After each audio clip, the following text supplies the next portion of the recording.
Alan. I have a few things written out for how you played the book. One of the things that I noticed first was that last phrase. You had a good drive through there, but the singles at the beginning, it was just a bit too tight. The spacing between the notes. It was kind of more like instead of. I know it's kind of hard to hear the difference, but it's the difference between this and. So you have this like the empty space between the notes, correct? But the actual like 9 lit notes that you're playing is just too tight.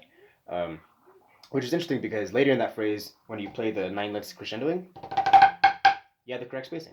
And you played the correct spacing in the primer along with the song.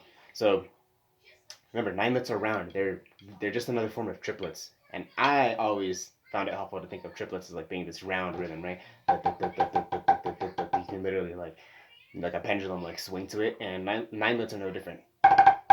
Um, and I've said this in a few other video comments. The cheat code to this book, man, is just the triplet quarter note spacing. Even in that 9 lit phrase, you have triplet quarter notes. Dun, dun, dun, dun. So think of triplet quarter notes to help you like achieve that roundness to that rhythm. It's not that tight. And then the other thing that I had written out for you was you lost the. So you have phrases where you go from 16ths to triplets to eighth notes, kind of like in the beginning phrases, and you lost a bit of the triplet. So whenever I'm like, yeah, I play back the video, I'm listening. Can I hear the 16th note? Can I hear when it starts and ends? Can I hear when the triplet starts? Can I hear when the eighth note starts? And you kind of like blend your 16th notes into the triplets. So it all just kind of sounded like mush instead of right, just 16ths, triplets, and eighth notes. And it's easy to like overlook that fact, but respect each meter. If you're playing 16th notes, if you play triplets, if you play eighth notes, put them together, you should be able to hear distinctly when each one starts, when each one stops. And I just felt like you lost the triplet voice there.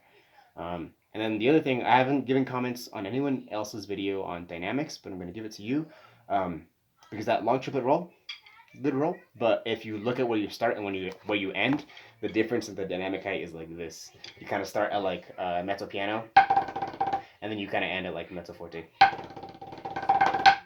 There's not a lot of contrast, and it's like that's what dynamics are for, right? The dynamics are for you to hear a relative difference between when you start the phrase and like where you get to the peak and where you end. It's not necessarily about like, oh, degrees. We're gonna use like degrees and stuff as like tools to like tell ourselves are we achieving this certain dynamic. But at the end of the day, we just want to hear a difference in the sound. And in that roll, it was like pretty minor. It was like mezzo piano, and then you got to like mezzo forte at best. But yeah, rolls are hard. Rolls are hard to like change the dynamics for. You need to input the energy without changing the touch in the hand, because then you just end up with like crushed diddles. That's one of the things. Like I still struggle with those things. Rolls are hard, man. So that's the other nitpick thing that I have. And then I have the same comment for you on the Slur 5 primer. That end phrase where you play like 4 of the. This book is super dynamic, and at the end of that phrase, there was like your taps, your inner notes were like right here, and then your accents were like right here.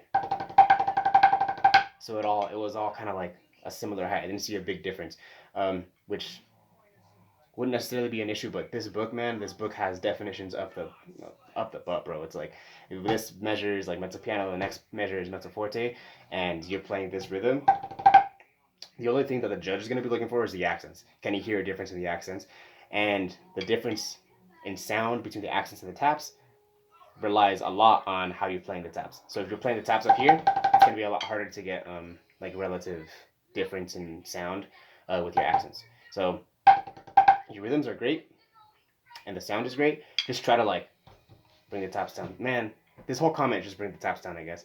But yeah, experiment with that, because it's going to open up a lot more dynamic possibilities for you, which this book requires. But good stuff, man. Your video assignments are usually really great, and this one was no exception.